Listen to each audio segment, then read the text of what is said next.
avoid that. And I'm going to go through some methodologies and treatments and ways that we can predictably try to plan or predictably plan to not let this happen to us and get a good expectation of good aesthetics on single tooth implants. So that's the title of the course. We're going to predictable aesthetics, single tooth implant restorations. And I'll tell you a little bit about myself. I started, my bio needs to be changed. It's 37 is a nice, it's actually, I'm at 41 now. Started in a lab in 79. There were 8 of us, and left a few years ago to come work for Dent Supply. And when I left, there were 135 of us in 3 locations. So I know what a little lab is and a big lab is and everything in between. I was a technician for a while, but most of my career was spent managing or running the lab and teaching. I did a lot of lectures for the lab. I taught at 2 dental schools. And just so you know, I do work for Dent Supply now, but I'm not paid on any of the products that we talk about. So you are eligible for the CE credits as Tim mentioned. And so enough about me, because it's really all those experiences, really it's just things that I've lived through. And so I've seen things, I've done tons of chairside support and consultations, and I just gather all that knowledge and try to put it in the form of a presentation for you. So that's kind of the theme of the day, is it was just sharing knowledge and trying to avoid the top picture and gaining the bottom picture. And I base this program for you today all around the word customization. I think that if we focus on that word customization for our single tooth implants, we can avoid the aesthetic anomalies that we see with tissue loss.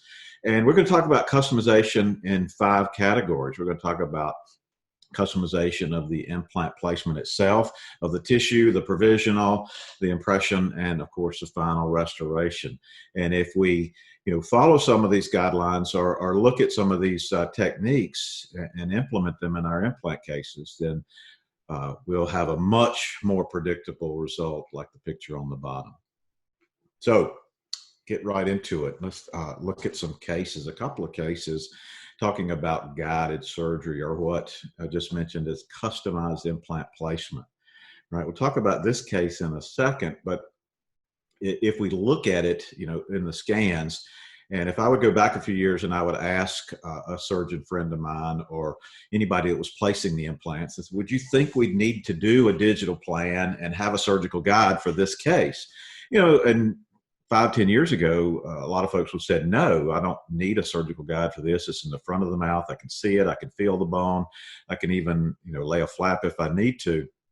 Well, we've learned through the years, through research, is that laying a flap is not the best predictable technique to use on aesthetic cases, right? Sometimes we have to lay a flap and be able to get what we need to get, but ideally, we don't lay a flap in anterior cases especially.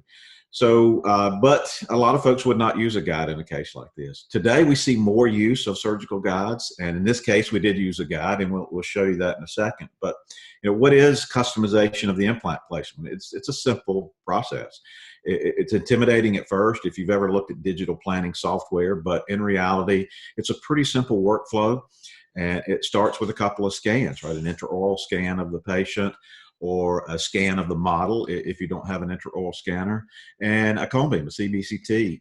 With those 2 scan files, we can go into a software, and that software will analyze that data and determine bone thickness and height, and it gives us a visibility that we've never seen before, right? And so we can use that data and the software to determine where best to place the implants we want to place. So we enter what type of implant we want, what size we think, and we put it all into the software, and the software says, okay, based on what you said, here's where the implant will be. And the cool thing about the software is it all starts with the restoration. Right? Before we start determining what angle to put the implant in the software, we put a virtual restoration in the socket and the site, so that the software can add that as another layer of data to determine where best to place the implant. So it's a restoratively driven process that results in a better placement. Once the software is determined, and you may have to change the size and type or angle a little bit, but to accommodate what you want to do. But then it says, okay, we've determined this is the best solution. We're not bumping into nerves or sinuses. So here's a guide, virtual guide, that will put those implants in that place. And then you just send that file over to a printer, a processor, or somebody else to do it for you, and get the guide printed or mailed. And then it's placement time, right? Use the guide, use the implant that was planned, place the implant, and go with the restoration. It's a pretty simple workflow. Some labs have this software and can do this for you. Some surgeons will do it for you. There are third-party companies out there that you can upload your tooth files to, and they will do it for you. And I'm a firm believer in digital planning today, and it's nice to see out in the field that we see more and more folks using digital planning software and surgical guides to place implants. You know, like this case, this was a pretty big conus case. It's a removable yet fixed overdenture system. But it was planned, right, because they have to be parallel, right? So we plan the placement to get them as parallel as we can, but even with that, sometimes we can't get them parallel as far as implant placements. But the nice thing about this particular system, Conus, is it's a customizable solution. So even with angled implants, we can straighten those abutments up for the denture and result in a really, really nice restoration where everything's parallel. Everything is designed to be in the right spot for the right thing. And in this case, we even went back and cut the flanges off because we didn't need them, and made it very much like an all-on-X appliance, but it's a removable. That's the beauty of Conus. It is a fixed solution, meaning it rides completely on the implants and not the tissue, but yet the patient can remove it at night for cleansing. It's one of my favorite options when we're doing a fully edentulous case. But back to the lateral case, again, decided to go ahead and do a plan, and the plan surprised us a little bit. It put the implants in a slightly different location than we might have done it freehand, but result is it told us where to put them, created the guide to put them, and the guide was placed. And as you can see, we're placing the implant through the guide. That's a fully guided guide. There are simpler, less expensive surgical guides called starter guides or template guides that we basically would use to maybe do the first or second drill and then take the guide out and do the rest of it freehand. But a fully guided guide is the most accurate, most predictable. All drills and the implant is going to go through the guide. And so you can see at the immediate placement, if I look at this picture over the years, you know, I keep asking myself, you know, would we have placed those implants in those exact positions if we were freehanding it? Maybe, maybe not. But we did use a guide, and that was a placement. You'll see the results in a second. We're also going to talk about, you know, this step, which is a temporization step, and this is a custom temporary, and not only a custom temporary, but a custom temporary abutment. So we'll talk about these. These are pecton or peak plastic abutments with a temporary crown on top. That's a screw retrievable provisional, but we use this to sculpt the tissue, right? So we were able to get the tissue customized using not only the plan, but also the materials we use. So this is a result after healing. We got that beautiful set of sockets to put a restoration in. So that's, again, it kind of follows the theme of what we want to talk about today. You know, we customized the plan by putting the implants in a certain place. We customized the temporary to make a customized tissue. And then, of course, we went to a final restoration for customized abutment and crown. And we lost a little bit of tissue here at the distal, but overall we got the great emergence profile and the great aesthetics that we needed. And I truly believe that it's all due to the fact that we spent the time to do the customization steps in the placement of that implant and then subsequent steps afterward. So this is just outside Charleston, South Carolina, a house that we stay at quite often. I'm about 2 hours from there in South Carolina. So we love visitors. Come see us. If you want places to stay, give me an email, give me a text, and I'll point you in the right direction. But it's gorgeous this time of year down there, and I hope we get back to it soon. One of the things we talk about in implant placement is bone preservation. You can ask any implant rep, you know, what's the number one question you get? And I think all of them tell us that, you know, number one question I get is, how does the bone hold up around your implant?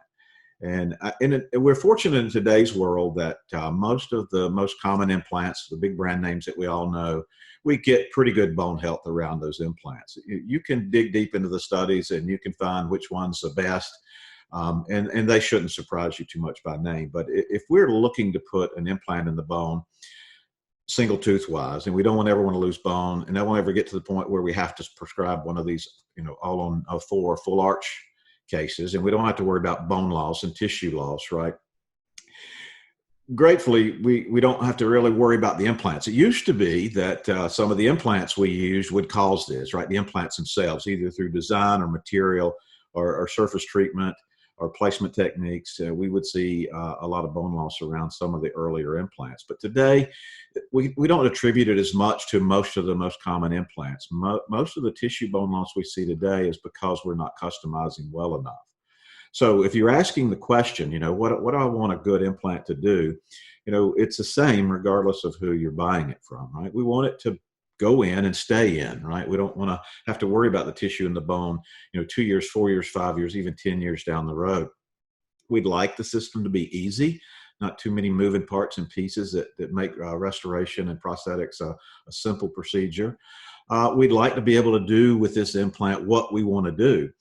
And then, of course, we need the implant to hold up and the components that we put in it to hold up. So that's an ideal implant. If you and I could make the perfect implant, those are the things that we'd look for. I just so happen to work for Dentsply, and this is a Dentsply implant. This is the Esthetic EV, and you can see 10 years of great bone health around this one implant. And the implants have gotten a little better since then. So if we dig into the study, independent studies, not studies that anybody funds, you'll see that the Dentsply implants typically are at or near the top of the list for bone health. And it's always surprising me that Dentsply doesn't sell more implants than anybody because of that research data. But you can expect similar results with the other brand names that you see out there, because we've all learned as implant manufacturers what makes a good implant. It's how we screw stuff into it, right? The conical insert, the micro threads near the top, the bevel near the top, and the surface coating.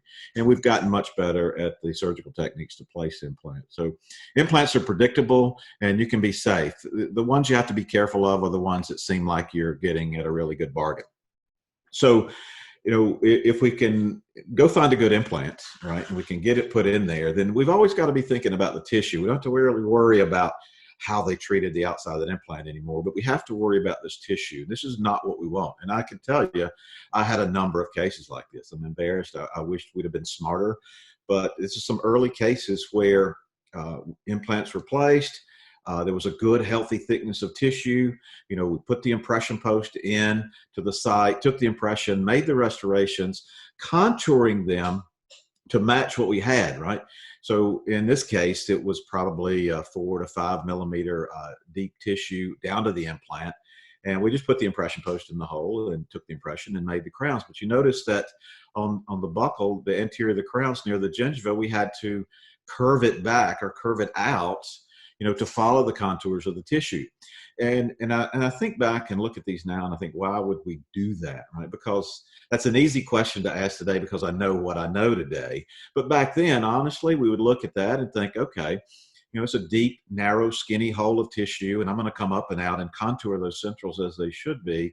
And I'm going to assume, and turns out it's a pretty naive assumption, but I'm going to assume the patient will keep it clean. Right. And not only have we learned that patients aren't really diligent at that all the time, but also that this kind of contour on a crown makes it very difficult to clean efficiently. So that's what happened here, right?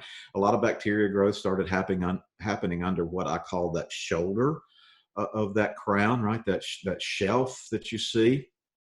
And the bacteria just prevailed, and the tissue started getting unhappy, and then the bone followed the tissue. And implants are still solid in this photo.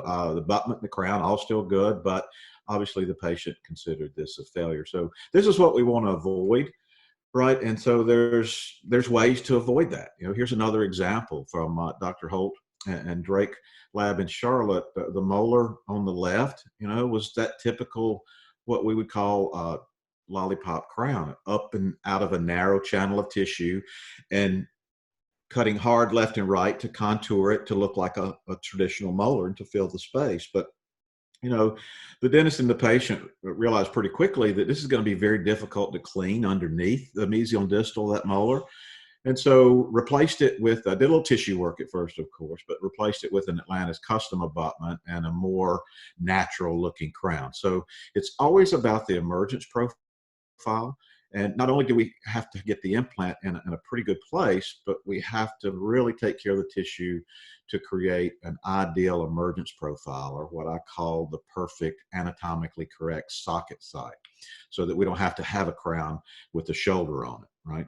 So, the question becomes, how do we get there? How do we get from that narrow channel of tissue to that more conical, ideal shape that would be a perfect site to put the final restoration in? Well, fortunately today, most implant manufacturers sell these. These are metal, surgical stainless steel, titanium, whatever they are, they're anatomically correct. If you look close, you'll notice that they're triangular or oblong. They're shaped like the tooth that we're restoring. So that's an easy way to do it today. We can tell the surgeon, the periodontist, or if we're placing, right, let's use an anatomically correct healing abutment. So when we place the implant, screw this thing in, stitch the tissue up around it, and we'll get the growth that we need. That's today currently. We didn't always have this though, right? Again, the goal being to look like a real tooth. So before we had those metal ones, there was a dentist in Virginia Beach that came out with Contour Healer. Contour Healer is a plastic version of an anatomically correct healing abutment. And he did a good job of designing and manufacturing these to fit various implant systems. And I thought he did a marvelous job of the contour of these things. They really looked like the natural root surface of the tooth they were restoring. So I got real happy about these, because before these, if anything was going to be customizing that tissue, I had to make it, or the dentist and I had to make it together. So when these came out and I could buy them off the shelf, so I just kept a stock of them, and I would hand them by the handfuls to surgeons and periodontists or whoever was placing the implant, said, please use this to get that tissue where we want it. So you could see whether it's a Nobel or a molar or a lateral, he had them in all shapes. Now, you couldn't load these. Obviously, they're just an anatomically correct healing cap, but they really filled a need and avoided things like this. So then the stock parts started to come on the market in a little more anatomical contours. Original healing screws might just be round and conical in nature, regardless of the tooth. So I love these options, right? They're anatomically correct, but we don't always have that, right? We don't have it in our hand, or we don't, patients in the chair. So what can we do? So we're going to talk about some customizations of standard. So the picture you see on the bottom, this is a metal temporary cylinder that we've just added some composite and acrylic to and customized the top of it. So we've just basically created a custom cover screw. And it's not just a round disc, it's actually shaped like that cuspid would be shaped in that tooth tissue area. Right. And then we'll talk about this thing in a second. This is what I call my custom temporary crown assembly, right? A custom temporary abutment and a custom temporary crown luted together, but yet screw retrievable. And we're using it for a couple of reasons. Number one, to have a tooth in the space because the patient desires that. And number two, to get that tissue where we want it, using the underneath contours to do so. So we're going to customize this temporary tissue by using custom temporization. Either could it be a stock part or a custom part, so that we get that emergence profile that we're looking for.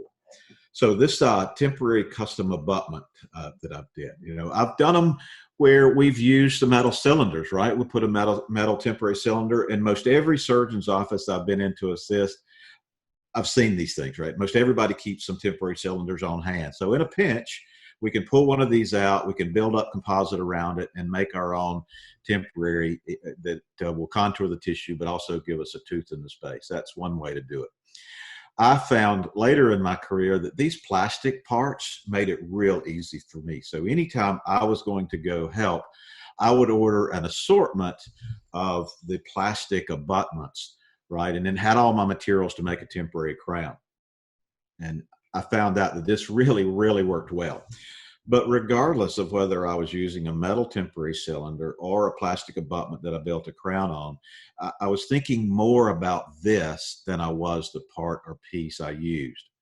Right. So always have the tissue site in mind, right? I'm thinking about the shape and the emergence profile and how I want that tissue to go for my final result.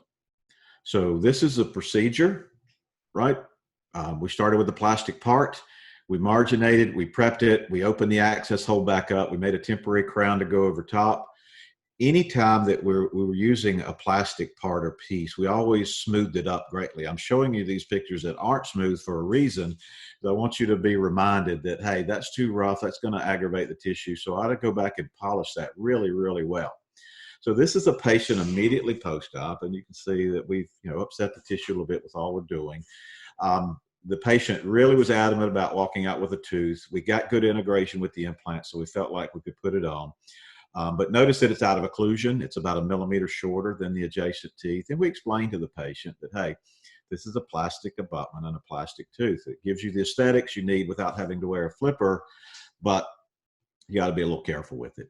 And for the most part, we were pretty successful with this technique. But notice there's a screw access hole, because what I want the ability for the dentist to be able to take this thing off. If the patient comes back in typically it'll be about 4-week recall, and we'll bring the patient back and we'll take a good hard look at the tissue. And hopefully we don't see, any redness, any puffiness, any blanching still. And if we do, then we've got to take it off and make the corrections, either by reducing it, polishing it, whatever's causing that irritation. We want to correct that. That's why we make it screw retrievable.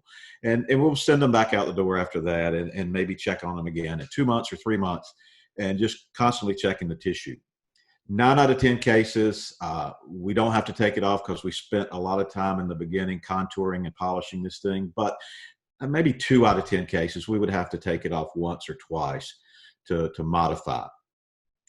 Here's a case from Dr.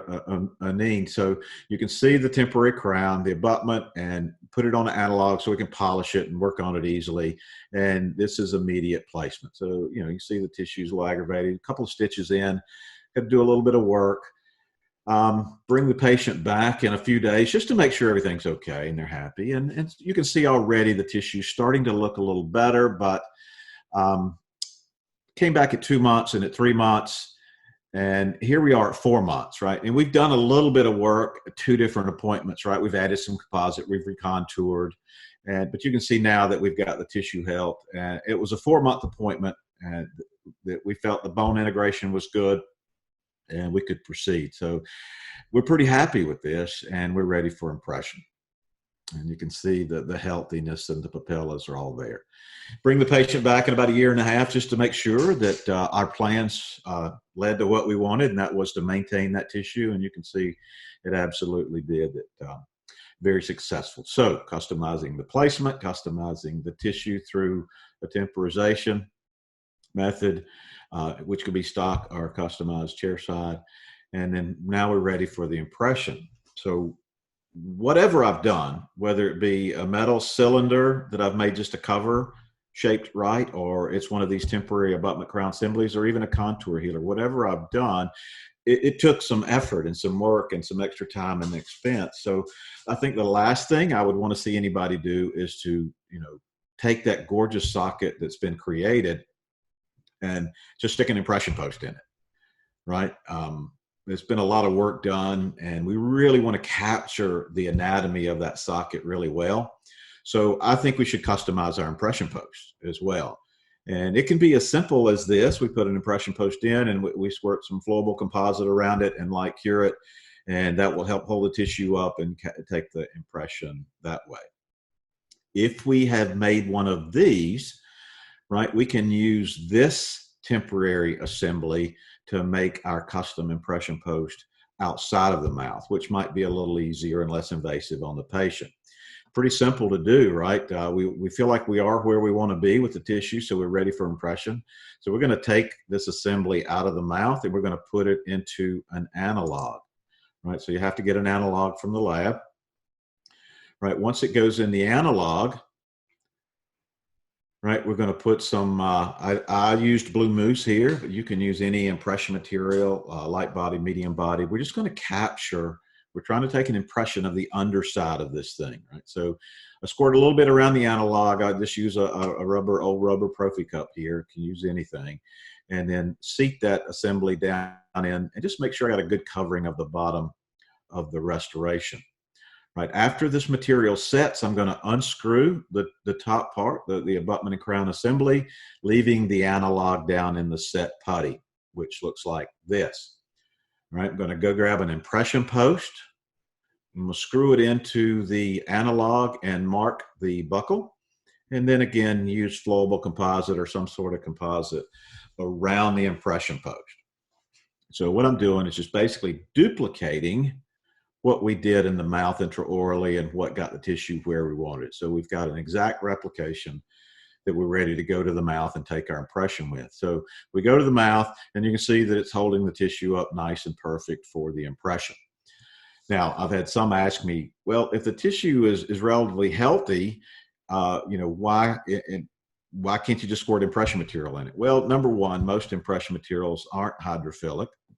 They are hydrophobic. Even some of the best ones are a little bit hydrophobic. So might they pull away from the soft tissue a little bit? Maybe. Not a risk I'd want to take. But for the biggest reason is that tissue typically collapses a little, right? And here's my picture. Here we go. This is the same patient, same picture, same day. And you can see that on the buckle, the tissue's already collapsing. So that's my biggest reason to my own mind of why I'd want to customize that impression post, because a lot of effort went into creating that socket. And the last thing I want to do is not capture it accurately, especially in that area. So it is a big benefit to put that custom impression post in. Clearly, the results are good. A patient that was younger, had a high smile line, not one that we'd want to see that implant abutment interface show in a couple of years down the road, and customization helped us get there. So we've customized everything to this point. You know, it just makes sense that whatever we're going to put in this site should be customized as well. So I think the ideal abutment is a custom abutment, a customized abutment and crown. And this image just goes to show repeatedly, you'll see it throughout a lot of my presentations, is that it reminds me, always reminded me that patients come to see the dentist, and dentists use the labs to create a tooth, not an implant, right? I've never heard a patient say, hey, I want an implant. Most of them want a tooth or teeth. So let's try to make our restorations and our platforms to be as much like teeth as we can. So that's the idea or thinking behind a custom abutment, right? Now, can we make a custom abutment from a stock part? Well, of course, right? So here's an image that is, you know, a stock abutment here, and here's one that's been modified. So we can modify the emergence profile, we can modify the margin, the angle a little bit, and we can customize that. But can we customize it to exactly what we need it to be? It's limited by whatever the stock part is. So I don't think it can be done as well as going to get a true custom abutment. But there are certainly options that we have out there, like tie bases, which we'll talk about, or stock abutment tops, or things like this.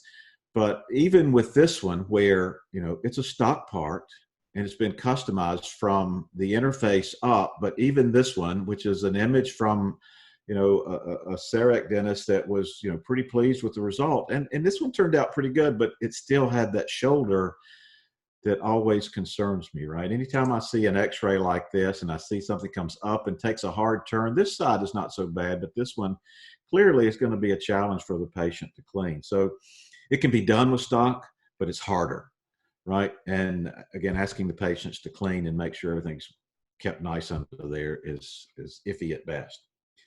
So just a couple of other images to kind of give us an idea. If I'm using stock abutments on the top, you know, look at the thickness of the alloy. That's a PFM crown and a lot of metal. So that crown's going to be more expensive. It's going to be hard to fire. And some said to me the other day, well, we don't do many PFMs anymore. It's okay. Let's imagine that's a zirconia crown. To me, that's even worse because that's a skinny little post with a really big zirconia crown, not a lot of support there. I'd much rather have an anatomically correct abutment that gives me the support for the crown, but most importantly, that I can create the perfect or ideal emergence profile. Even though I can customize the emergence profile from the stock abutment up to the crest of the tissue, what if the width of this is not big enough? Or what if I don't have a wide enough? Or what if I don't have a narrow enough? I'm stuck with wherever that starts and upwards. So a custom abutment is going to give me a lot better tissue, but looking from the top, it's also going to give me the crown support that I need. So I think there are limitations specifically in this area, right? The emergence area of a stock part is what it is.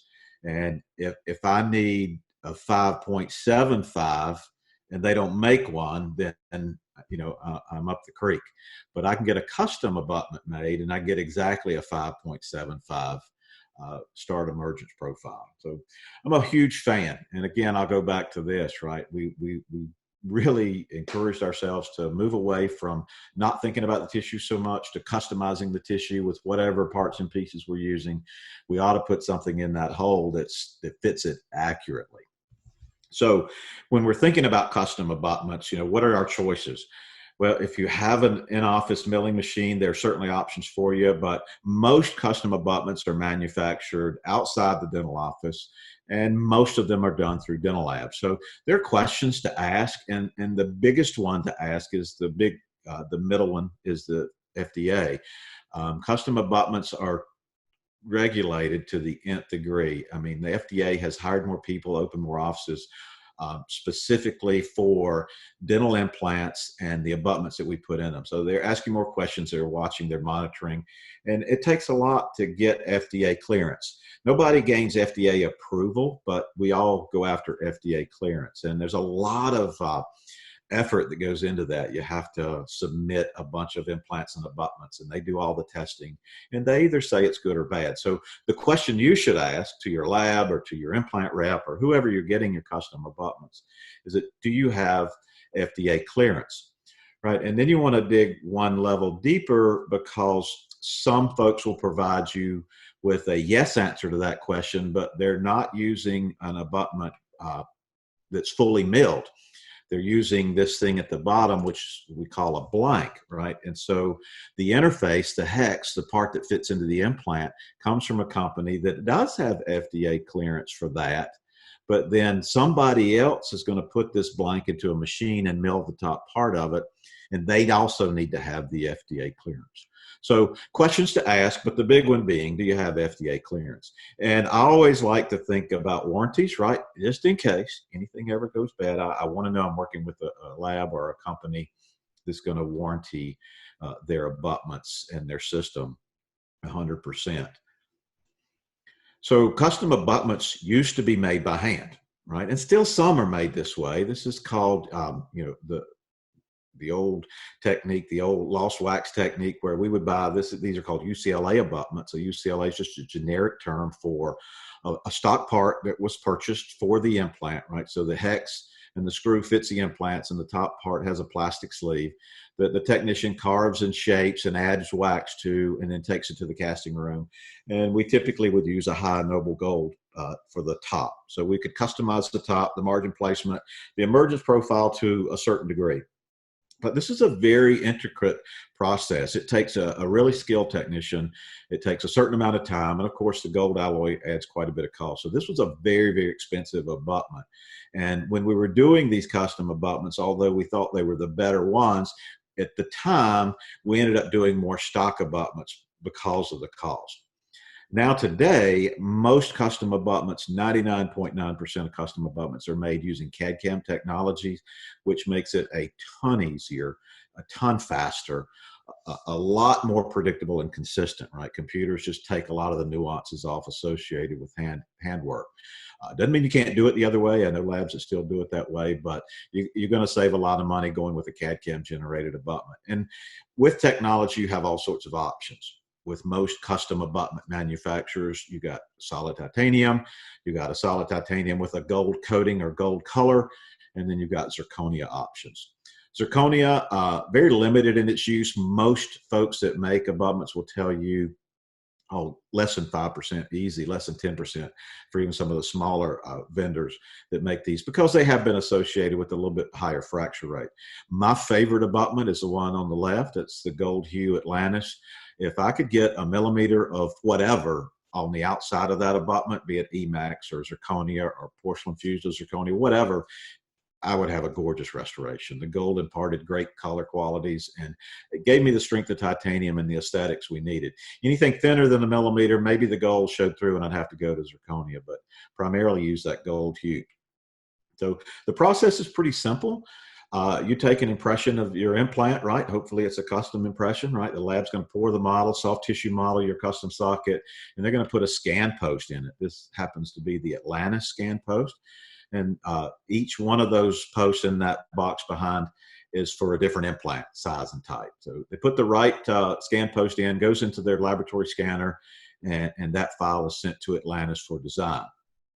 And Atlantis designs the abutment, mills the abutment, sends it back to the lab. So you've probably heard in your office through sales reps or through seen advertisements or heard talk about OEM is a term we hear a lot, manufacturer specific parts. And so some manufacturers out there will tell you that, hey, we sold you the implant, or the implant you've placed is this brand A, and you should really put an abutment made by the same company into that implant. Anything outside of that is a bad thing, and we're not going to warranty our implant. I never have liked that. I always thought that was a wrong way to market a product. I understand protecting your brand, but you know, I have a friend that owns a Chevrolet dealership here in town. And I asked him one day, I said, Claude, I said, if you were to tell me that I had to buy Chevrolet tires and Chevrolet gas and Chevrolet everything to go in my truck, do you think I would buy many trucks from you? And of course I wouldn't. So as long as they're okay, and remember I've already said what makes them okay, it's the FDA. So it's not us as implant manufacturers or any of the others that say, this is what you should put in there, other than marketing. And so that's the answer. But if you want to have some fun, and I used to have fun, and at my lab, we restored everybody, right? I was really implant agnostic. I didn't care. I work for Dentsply now, and I think we make a great implant, but I think Straumann and Nobel makes a great implant. And if a dentist wanted to put a Nobel abutment and a Nobel implant, like I said, no problem, Doc.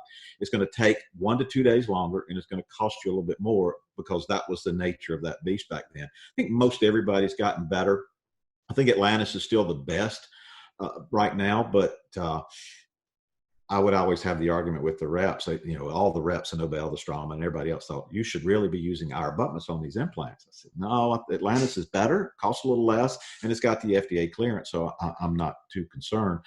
Well, they would still tell the dentist, tell Jim if he doesn't use ours, you're not going to warranty the implant. I said, that's an awful threat, right? You don't threaten people with your product. So I always said, let's have a little fun. Let's ask that implant rep, what about the 6 locators we did this year, right? We did locator cases on that Nobel or Straumann or Biomet, whoever's implant we put locators on, and nobody, you, me, the rep, ever said anything about, oh, we probably shouldn't put that locator in that implant because we didn't make that locator. You know, locators made by Zest, but yet we put them in implants all the time. We don't worry about it. Again, they got FDA clearance. So it's kind of the same thing with other people that make abutments. As long as they've got the FDA clearance, that means that they went through the same process as the original manufacturer to get FDA clearance for their abutments. They might look different. They might have a different screw, but the FDA's tested all aspects, and it's good. So that's always the question to ask. And don't let a rep intimidate you. Now, I'm not saying it's wrong to tell your lab to use a Straumann abutment on a Straumann implant. I'm just saying don't let them drive what you want to do. You know, talk to your lab about it and try to come up with what you think is the best solution. One of the cool things that I think about Atlantis is that Atlantis at some point in history said, you know what, we're hearing all this, so we're just going to push that off the table and not worry about it. Atlantis has made more abutments than anybody, right? I think there's somewhere, somebody told me, well over, 3.5 million abutments made to date, which is, if you add everybody else that makes abutments for a living together, it doesn't come anywhere near 3.5 million. So Atlantis has done it longer than most. And a lot of these implant companies that are now making implant abutments used to get Atlantis to make their abutment. So take that for what it's worth. But the cool thing about Atlantis, a warranty, is that Atlantis warranties not only their abutment, but they warranty the implant under the abutment, regardless of whose it is. And I think it's a pretty cool way to do it instead of, hey, if you don't use this, I'm not going to warranty it. I would say, okay. But I have used it twice in my career. You know, I had to get a check from Atlantis to give to a surgeon who placed a Nobel implant. We had a failure twice. And I did about 100, 150 abutments a month. So I don't have a problem. I think Atlantis is the best thing going. And I used them solely. I moved away for a lower cost option and I came back, right? Because it's the most predictable, most consistent one out there. So let's talk about abutments in general, custom abutments in general, about which one that we put in there. So what we're looking at here, everybody knows the term peri-implantitis, not a term we had 20 years ago, but here it is, right? And it's from the cement, right, on a cemented restoration over implant abutments. When we first started doing implant abutments and crowns, they were all screw retained, every one of them. And it's somewhere along the line, somebody said, hey, can you make it like a regular crown prep? And I'll just take an impression with cement a regular crown over it. Yeah, sounds good. Let's do that. Well, 6, 8 years into that, we started seeing this. And it's not that this was a totally careless practitioner. It's just that sometimes it's very difficult to see that excess cement. But if you don't see it and it goes too long, then the patient comes back and said, what is this rim of bone missing around my tooth? And, that's from excess crown and bridge cement. So what you'll see today, and I ask labs everywhere I go, what percentage of your crowns are now screw retained again?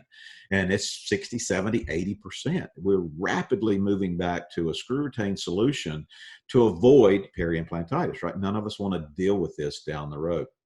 So I see very few cement retained crowns made today. Most all are screw retained. Multiple ways to tackle this beast, right? You can buy a stock part and make a crown over it in the office. A lab can buy a stock part and make a crown. I did a lot of those. You can get a stock part and make a custom abutment top and then a crown on top of that. Or you can get a custom made base and make a crown over that, which we'll talk about that as well. Matter of fact, we'll talk about all three. And let's start with the most popular, the tie bases, right? So I was clipping along at our lab and we were making a ton of Atlantis abutments, but I had some customers, maybe the VA hospital or maybe a DSO practice. Somebody says, look, I have a certain a level of patient that I need a better opportunity cost, right? I just can't, at $399, it just doesn't make sense. So do you have another option? And it was about that time that tie bases hit the market. And these were stock parts that I could buy from various manufacturers that I could use in the lab. I could either scan or bring the file into my computer and design a crown to go on top of it, cement the two together and send it to the doc. And I could do that for $100 less than I was doing the other one. And so immediately about 25 to 35% of my abutments switched from Atlantis abutments over to tie bases because folks started enjoying the benefit of that lower cost. And hey, it seemed to be going good. Didn't realize a couple of things at the time, but we made a lot of restorations, right? Here, we start with some of the challenges, right? If it's a stock part, right, I'm going to screw it into an analog or screw it into an implant. It is what it is, which means the screw hole is going to be where the screw hole is. And I've got to deal with that, right? We've got to figure out how to aesthetically handle that. So that was a challenge. The bigger challenge became strength, right? About somewhere between 6 and 9 months after I started doing these, I started seeing things like crown breaking or screws loosening or crowns just coming loose from the tie base itself. And as I look back again, just like, the tissue question, I think, why would I think that tiny little metal post could support that big molar crown, right? It just not going to do it. And so something's going to break. Either the crown's going to come loose from the tie base or the screw's going to break or the screw's going to come unscrewed repeatedly. I had that more than anything else, right? Docs would call and say, it's loose again, right? So you just have to take it out, clean it out, put a new screw in, screw it down again. So it was about the same time period, somewhere around 7 or 8 months after I started doing these. It's when the FDA started really making itself known in our world, in the implant and abutment world. And it turns out that at the time, none of these tie bases had FDA clearance. So that was a moment in time that everybody started to be a little more concerned. It really started to worry me about, all the restorations I was doing that didn't have FDA clearance, and would that cause us a problem down the road? So about as fast as I moved into them, I moved back out of them, not only because I was getting 2 or 3 calls a week about things breaking or coming loose, but also the FDA component. It was just a couple of months after that my Atlantis rep came by the lab and said, "I want to talk to you about custom base." I said, "Okay, what's that?" And they said, "Well, it's a replacement for those tie bases that you were doing, and it's basically a customized tie base." And I said, "Tell me more." And they showed me one, and I looked at it, and I said, "Well, it looks like an Atlantis abutment." And in reality, it is an Atlantis abutment, but it's been modified a little bit in that we have a little bit more latitude for the coronal portion. Right, we can make it taller, wider to fit the crown space. We have a little bit more control over where the screw access hole goes. But the beauty of it is an Atlantis abutment, and it qualifies for the FDA clearance. And so that gave me a ton of options that solved all my problems with tie bases.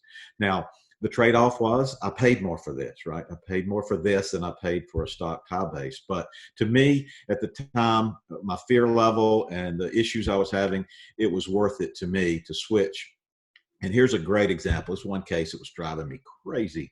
The bite wing on the right, you see it's a stock tie base. The crown never really broke off the tie base, so there was enough support there. And the emergence profile was pretty good, but it just kept coming loose, right? The patient could feel it moving, and the screw would come loose. And we finally figured out that the rim of that stock part was bumping into the bone and preventing us from fully engaging the screw the way we needed it. And we could have gone in and done some bone reduction and fixed that, but we switched over to a custom base. The timing was just perfect. We got better anti-rotational. We got better support for the crown.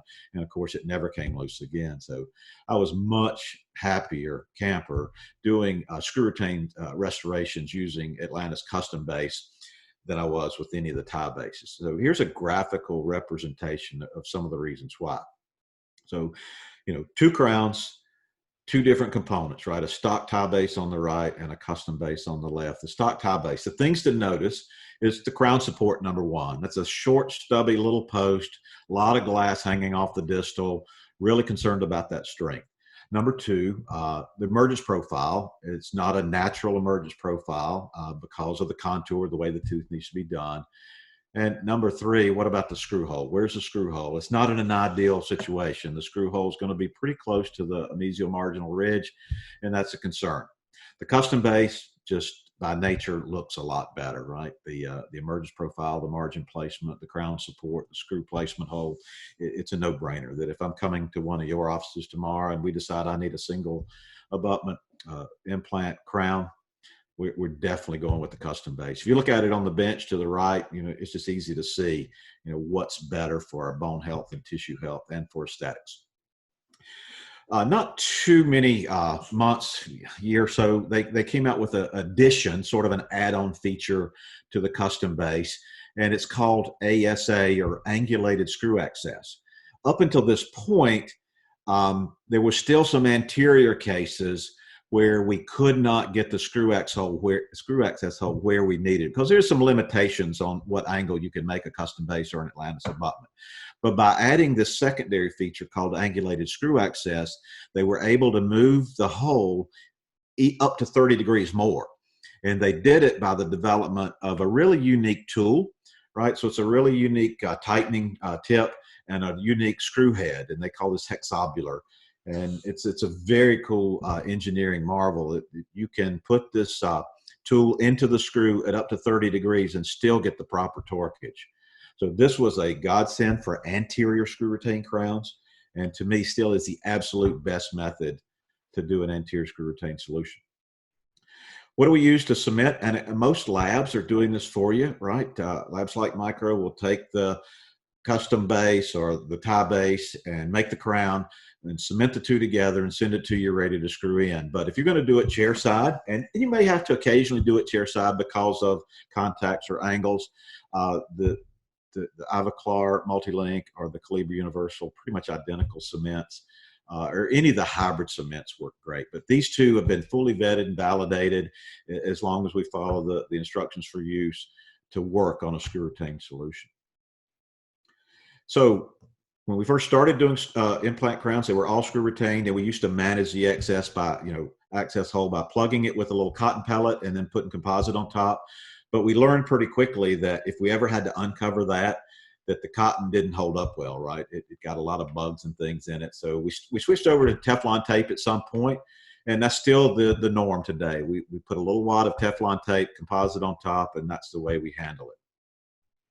If you're doing one of these unique screw tops, right, that's a different screw than we normally. It needs a different tip than normal. So I'd like to know, 2 years, 4 years, 5 years down the road, if I ever have to take this one off, that is a unique screw down there. So they make Teflon tape in color, so it's a handy thing to keep, a colored piece of Teflon tape around, so that if you've got a special screw, you plug it with the Teflon tape that's pink, and that helps you as you uncover to know, oh, I got to look in the chart and see something's different here.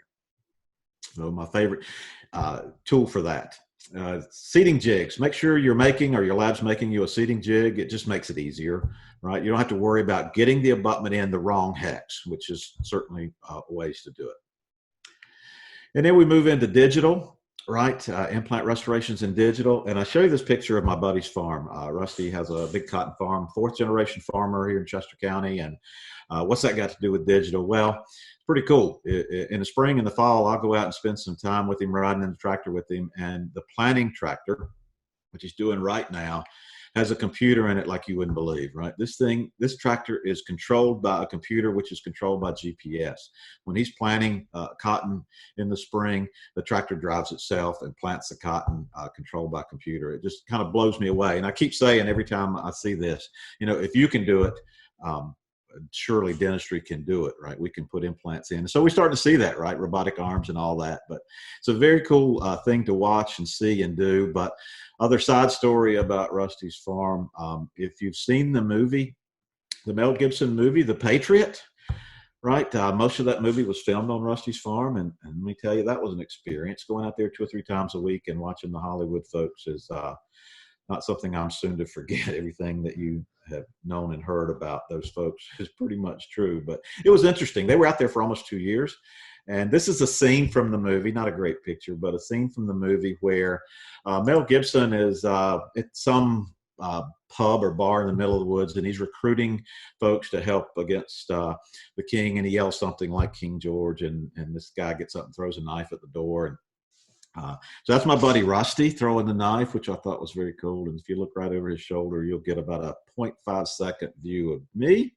That's my claim to fame, and part of the digital revolution, I said. But mostly I would just go out and watch, and it was fun to watch them with their cameras and their horses and all the things that they did to make that movie.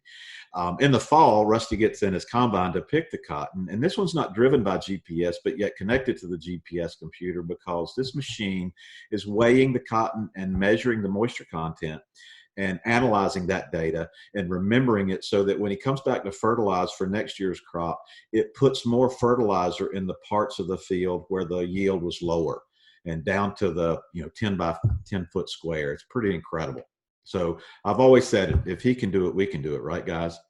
And so as I go around the country and I look at dental offices, most offices today, 7 out of 10, 8 out of 10, depending on who you ask, are still using tray and goo, right? We're still putting trays and impression material in the mouth, taking impressions every day, right? And that works. We know it works. And we're moving to digital, but right now, most folks still use trays and goo. But about 20 to 30% of the folks have done something like this. They bought a wand and they're scanning tooth preps every day. And we know that works without a doubt. So I've been saying for several years, why not implants, right? This is to me, a challenging impression, right? 8 implants, a lot of screws, a lot of parts. We got to make sure that those impression posts are captured accurately so that nothing moves or wobbles inside that impression. And so if we can change this to an easier way, right, let's do it. And fortunately, we are there today. So if you have a digital impression device, know this, that you have the ability to take a digital impression for a case like this as opposed to traditional impression. And I wouldn't be afraid to do it at all. So we are moving more to this. Right, there are still some things to work out, like the tissue, the customized tissue thing. But right now, we can put a scan post in and scan it, whether it's a single tooth or multiple units, to be able to do it. And multiple workflows for you to pick from, right? You can do it totally in office. If you're a CEREC doc and you have all that technology in your office, you can do that. You can send it direct from your office to a lab or to a manufacturer to get an abutment made, or you can go through a lab. And I'll tell you, CEREC, there's more CEREC machines than anybody's, and there's more digital impressions taken with CEREC than anybody else. And Dentsply Sirona owns CEREC, so all that data is within their databases. And so we know that 90% of dentists that use a scanner for implant impressions use a lab workflow. So I'm not going to go in too much depth about the first two because most of you use a lab workflow anyway. So just to show you, there's lots of moving parts and pieces that if you're going to send directly to Atlantis to get an abutment made, you've got to be a computer guy. You've got to sit in front of the computer screen and okay the abutment, design the abutment and all that. Most of you, 9 out of 10 of you said, no, I'm just going to scan it and send it to my lab. And the lab guy is going to be the guy that looks at the abutment design, checks the abutment design, makes sure it's everything that you want. He's going to do the interface between Atlantis or the abutment manufacturer. He's going to get the abutment back and make the crown on it. So all you're going to do as a general practitioner is scan it and get the abutment and crown back and deliver it. There are some hybrid versions of that. So maybe you do have a mill and you want to mill the crown. Well, the lab can do all the abutment work, but sends you a digital file of the abutment so that you can do that in your office. So just talk to the guys at Micro. They have all these capabilities there that makes it easy. Somebody asked me last week, why would I pick to not go direct if I can cut out a step? I said, well, most dentists do not do implant abutment restorations on a daily or weekly basis. So every time you do one, you got to kind of learn it all over again. I've seen this. So I watch dentists try to do this directly, and they will spend, an hour and a half with this appointment. Whereas a lab, like my lab, we did them every day, 10 to 20 a day, and we could knock it out in 10 minutes. So your lab, it just got more efficient, more productive, the time experience. And so, but yes, there is a cost. You probably can buy it directly a little cheaper than your lab sells it, but if you're going to spend an hour and a half doing it, you're going to lose a whole lot more money in your chair time. So, and another thing about the Atlantis, the core files, I talked about the digital version of the Atlantis abutment. It's a much better fit in the lab. The core file that the dentist uses with the milling machine, you're not going to get the same kind of fit. So tons of good reasons to use a lab, lots of digital technologies in labs today. Labs were the first to integrate digital technology, designing all our crowns and dentures, using printers and milling machines. Micro was one of the first labs to integrate the carbon and the loose tone digital print. Guys, they can make you a digitally designed, digitally printed denture today that can be printed in 2 hours, that's twice as strong and every bit as aesthetic as anything we've ever done. That's where we are with digital technology today. Very, very exciting time to be in dentistry. So we've kind of come full circle, right? You've got a digital impression wand, you've got all this technology in the labs, and so we've got a completely encased digital workflow. So a dentist, again, takes a scan, delivers a restoration, right? No trays, no goo, no stone, no wax. It's makes for a much, much better end result. Implants and CAD-CAM again. This is a picture of a periodontist friend of mine who bought a digital impression scanner, scared a few GPs at first, but really all he bought it for was to scan for implants. This is the old encode system. And so he did it on behalf of his GP. So he would place the implants, he would scan the file, he would send it to me. I would do all the work with the abutment, the crown, and deliver that to the GP. The GP got the fee and the insurance for the abutment, the crown, the placement. The periodontist took no fees for anything other than the placement of the implant itself and just did that as a service. And it's really cool technology. It's all digitally enclosed, and it really allows labs to be able to do a digital restoration, custom abutment, Atlantis, custom zirconia crown, and we did this one in 3 days. I mean, that's where we are today, guys. Some of the things, if you're going to get into scanning intraorally for implants, you got to ask a couple of questions. Number one, what are my implants and what scan post do I need to scan the implants, right? Those questions are answered by where you're wanting the implant abutment to be fabricated. If you've got a Straumann implant and you want a Straumann abutment, then you have to use a Straumann scan post. If you want a Nobel, you got to have a Nobel scan post. If you're going to do it direct, you got to have a specific scan post. The only true generic scan post system out there is the ones in the middle. That's the Atlantis. It's just a shorter version of the same ones the labs use. And they make them for everybody's because they have FDA clearance for everybody. So talk to your implant rep or your lab about scan posts. The good news is they work with all these systems, right? No matter which system you're using today, they're all capable of getting a good scan. So we have a technique today where we can scan CDCT and digital impression. We can design a case. We can get the surgical guide made. We can make the abutment restoration. And on the next appointment, we can place that implant in that restoration. So 2-appointment implant dentistry. Pretty exciting. Ask your implant rep about the Azento product for a little bit more depth on that. I've gone a couple minutes over, so sorry for getting a little fast at the end. I see no questions on the Q&A, a couple of comments, but we're good with that. I always show this picture at the end of my programs. I always used to say, I'm not sure what's going on here, but here lately I've decided to label this, COVID. And this is the rest of the world trying to pin COVID down. But I've maintained throughout the whole process that we all need to be like this guy, right? Let's just find our way through it the best we can and learn new things and not let that beat us down. Getting excited about being with you again. But until then, keep learning new things like webinar content and speaking. So here's my contact information. Right, usually get that question at some point. My cell number, you can call me direct, or my email. And of course, we're being hosted by Microlabs in Livermore, some of the best technicians I've ever worked with. They certainly know how to handle all these cases extremely well. They're the leaders. Been on the cusp of every digital technology that you've seen on the screen today. And there's nothing that I talked about that they can't help you with. But I'm here for you as well. My job is to answer questions of dentists, of labs, of reps, and please don't hesitate to give me a call. Ken, I think that's it. I don't see any questions I need to answer at this point. Everything else has been answered. Thank you so much, Jimmy, for the informative presentation. I do see some questions in the chat box on the bottom right-hand corner. If you can click on that, I see a few questions.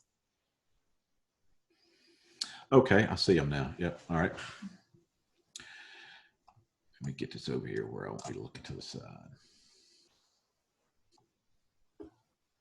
Some argue that an OEM abutment has a more intimate interface than a non-brand specific abutment. Yes, that is true. Some do argue that. And it could actually be true, right? We don't want to have an abutment fit inside an implant. The conical face of an inside of an implant is where we all know, whether we're Straumann, Nobel, or Dentsply, know that that's the best way to screw stuff into implants is have a conical insert. And you certainly want whatever you're making to fit that intimately. And the thing is that when somebody says, I want to make an abutment fit that conical interface and it's not my implant, they have to make abutments, up to 100 of them, and send them off to the FDA for testing. So FDA tests all that interface, and if it doesn't pass muster, it doesn't get FDA clearance. So again, I'll always fall back on that question, does it have the FDA clearance? But yes, there are some systems that don't get a good fit. Can you clarify how this changes the screw access unless you're using a transmucosal abutment? The screw is still going down the long axis of the implant. I can't envision an angle screw channel in the posterior. I'm probably talking about the custom base. That's true. We don't always use the angulated screw access in the posterior. Primarily, it came into play for the anterior. But what it does is, opposed to a custom abutment that Atlantis makes, we can angle it to a certain degree to correct some implant placement, right? But there's a limitation to what we can do. Let's say it's 20 degrees. Well, at a 20-degree correction, if my screw access hole is still in the wrong place and I need some other tool or feature, I can get that screw access hole where I want it. And that's what angulated screw access is all about. The cool thing about the custom-based angulated screw access is that the hole is only big enough for the tool, right? There are 2 or 3 other systems on the market, but the hole is quite a bit bigger, which limits the ability to use them in anterior cases because there's just not room. Did you say an implant placement code with insurance, abutment, crown, and placement fees? Yeah, you have to check with the ADA. The CDT manual. You can get that from your insurance agent. Go on the ADA website, and all those codes are there. There are more implant codes today than ever, including an abutment code, including a custom abutment code, and implant placement. There's even codes now for this tissue treatment we talked about, right? So some maintenance to get it where we want to go for custom impressions. Okay. Looks like all of them 10. All right, thank you so much, Jimmy. Again, thank you everyone for attending Microdental's webinar. We look